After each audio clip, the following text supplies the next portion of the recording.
The focus should be on marketing the song, not plugging the song. A lot of times, the people that you pay to do your marketing for you just plug the song, right? They just get the song on radio, TV, all of these places without any kind of strategy whatsoever, without any kind of messaging, without any kind of branding behind it. They don't tell you what you need to do because most of the times they don't even have the time to tell you these things. So it's always best to focus on people that are interested in helping you to market your song. They draft a marketing strategy. There is a reason for having your song on any platform that they want to put it on. There's always a reason. There's always a calculated strategy behind it. There's always a storyline. There's always a messaging behind it. If you come across people like that, always pay attention to them. Stop focusing on, oh, I want my song to be everywhere. The question you should ask yourself is, does your song deserve to be everywhere? And even if your song is everywhere, what is that thing in your song that will make people care about it the moment they come across it? It's not about getting your song everywhere. It's about making sure that there is something in that song. There is a message, there is a feeling, there is a vibe in that song that will make people to stop scrolling, that will make people to take a second look the moment they come across it. Marketing is all about understanding timing and understanding the power of phases and tiers. There are different tiers of marketing for different kinds of artists. There's a tier 1 moment, there's a tier 2 moment, there's a tier 3 moment. Now, not everybody is supposed to be in the tier 3. Not everybody's supposed to be in the tier 2.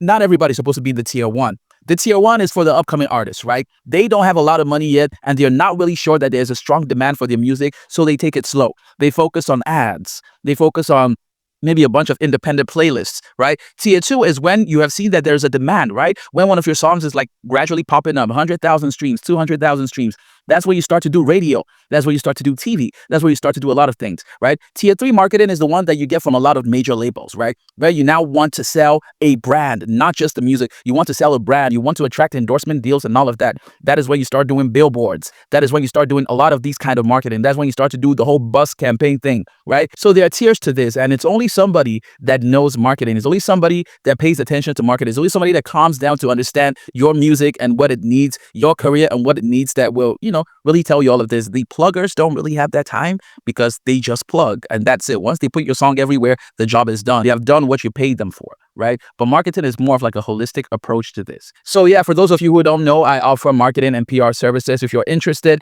in having a conversation about your next release and how to do it the right way, all you can do is send me a message and we'll get right to it, right? We'll have conversations, full transparency, no gimmicks. And yeah, we're just going to have a really great time with it because marketing is supposed to be fun and exciting for both the marketer and the artist, right? So reach out, let's have a conversation, and I'll see you in the next video.